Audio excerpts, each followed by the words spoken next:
ये वाली वीडियो मेरी पहली और आखिरी वीडियो हो सकती है, क्योंकि जो शायद मैं बातें इस वीडियो में बताने वाला हूँ हो सकता है 2 या 3 दिन के अंदर मेरी वीडियो डिलीट कर दी जाए।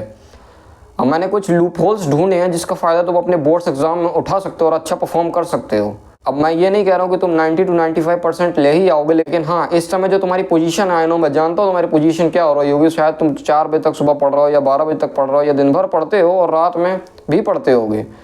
इवन मेरा भाई भी पढ़ रहा है। उस पोजीशन से तुम काफ़ी बेटर परफॉर्म कर सकते हो और अच्छे नंबर ला सकते हो, इतने अच्छे नंबर कि हाँ तुम अपने घर वालों को दिखा सकते हो और घर वाले भी खुश हो जाएंगे। उससे पहले चैनल को सब्सक्राइब करके रख लो, क्योंकि इन फ्यूचर इसमें काफ़ी सारी वीडियोस आने वाली है। अगर तुम्हें सेल्फ इंप्रूवमेंट की भी वीडियो चाहिए तो 100% इस चैनल पर मिलेंगे। और मेरा मोटिव भी यही है, मेरा विजन भी यही कि मैं इस चैनल पर ऐसी कंटेंट प्रोवाइड करूँ ताकि ये जो यूथ है वो अपने अंदर की चीज़ों को बदले। सो मेक श्योर चैनल को सब्सक्राइब कर लेना। अब मुद्दे की बात पर आते हैं।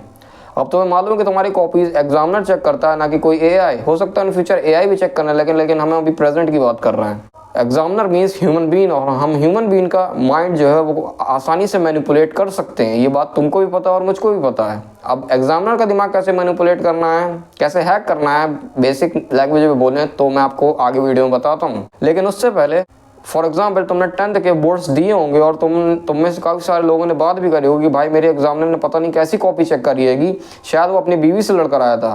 मैं भी हो सकता है कि वो अपनी बीवी से लड़कर आया हो, क्योंकि एग्जामिनर के ऊपर काफ़ी स्ट्रेस होता है जब वो कॉपी चेक कर रहा होता है। इवन उनको 100 से 150 कॉपी चेक करनी पड़ती हैं और उनको पैसे तो मिलते हैं, वो ऑब्वियसली सी बात है, फ्री में तो कोई करेगा नहीं। और उसके बाद जब वो कॉपी चेक करता है फिर वो देखता है कि जो लॉन्ग आंसर्स हैं वो बंदा पहले लिखे बैठा हुआ है और जो वेरी शॉर्ट आंसर है वो लास्ट में लेके बैठा हुआ है, और एमसीक्यूज भी उसने लास्ट में करे हैं। तो इससे एग्जामिनर का दिमाग, क्या तुम्हारा भी दिमाग खराब हो जाएगा जब तुम्हें कॉपी चेक कराने बैठा जाएगा, क्योंकि कोई भी चीज़ तुमने सीक्वेंस से नहीं लिखी है। और तुम्हें करना क्या है, जब तुम्हारी एग्जामिनर कॉपी चेक करे तो तुम्हें उसको ऐसा फील कराना है, ऐसा स्ट्रेस रिलीफ केमिकल उसके दिमाग में लाना है, ऐसी पॉजिटिविटी उसके दिमाग में लानी है ताकि वो तुम्हें काफ़ी अच्छे नंबर दे। और ये चीज़ तुम कैसे कर सकते हो, अपनी कॉपी को अच्छे से ऑर्गेनाइज करो। अब ये चीज़ कैसे करनी है वो मैं तुम्हें बताता हूँ। जो फर्स्ट स्टेप है तुम यूज़ कर सकते हो, क्रोनोलॉजिकल ऑर्डर ऑफ आंसरिंग।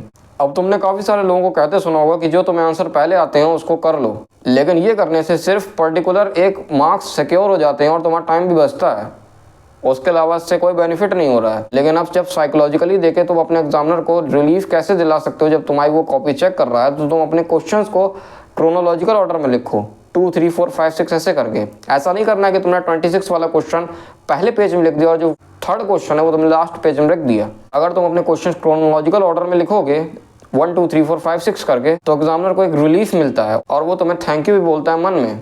अब तुम्हें मालूम नहीं लेकिन वो बोलता है कि ह्यूमन माइंड को प्रेडिक्टेबिलिटी बहुत पसंद है। जब वो एग्जामिनर तुम्हारी कॉपी खोलेगा तो वो कहेगा एटलीस्ट मेरे फेवर में कुछ तो है, लॉजिकल वाइज अब आंसर तो चेक कर सकता हूँ और ये कॉपी जल्दी भी चेक हो सकती है। सेकंड स्टेप की बात करूँ तो ये है हैंड राइटिंग एंड स्पेसिंग। अब तुमने हर जगह सुना होगा कि हैंड राइटिंग कितना मेजर इंपैक्ट डालती है तुम्हारी कॉपी के अंदर, और हैंड राइटिंग अगर तुम्हारी अच्छी है तो उसको स्पेस करके लिखो। इससे एक अलग पॉजिटिव इम्पैक्ट पड़ेगा एग्जामिनर के ऊपर तुम्हारी और कॉपी के अंदर, तो तुम अच्छा स्कोर कर सकते हो। एग्जामिनर भी खुश हो जाएगा तुम्हारी वो राइटिंग देख के।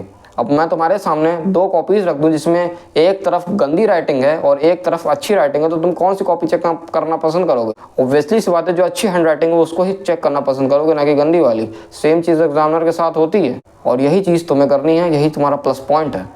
अब लास्ट स्टेप में आते हैं जो कि बिल्कुल लीस्ट स्टेप नहीं होने वाला है, mark question marks on the right side of the margin. अभी तक हमारा मोटिव क्या रहा है कि हमें एग्जामिनर को प्लेजर कैसे फील कराना अपनी कॉपी दिखाकर, और पॉजिटिव कैसे फील कराना और उसका स्ट्रेस कैसे रिलीफ करना है, क्योंकि वो काफी स्ट्रेस में रहता है। अब तुम्हें करना क्या है, जब भी तुम अपना क्वेश्चन लिखो जो तुम्हारे पेज का राइट साइड का मार्जिन बचता है और नहीं बच रहा तो तुम्हें एक लाइन खींच लेनी है, इतनी पतली लाइन खींचनी है कि एटलीस्ट तुम्हारे नंबर्स और वो जो मार्क्स नाम का वर्ड है वो आ जाए। मैं क्वेश्चन पुट डाउन करना, उसका आंसर लिखना है, और जब जहाँ क्वेश्चन लिखा उसके राइट साइड के जो मार्जिन बचा है वहाँ पे तुम्हें अपने मार्क्स डालना है। जो भी जितने भी नंबर का तुम्हारा वो क्वेश्चन होगा उतना मार्क्स डालना है।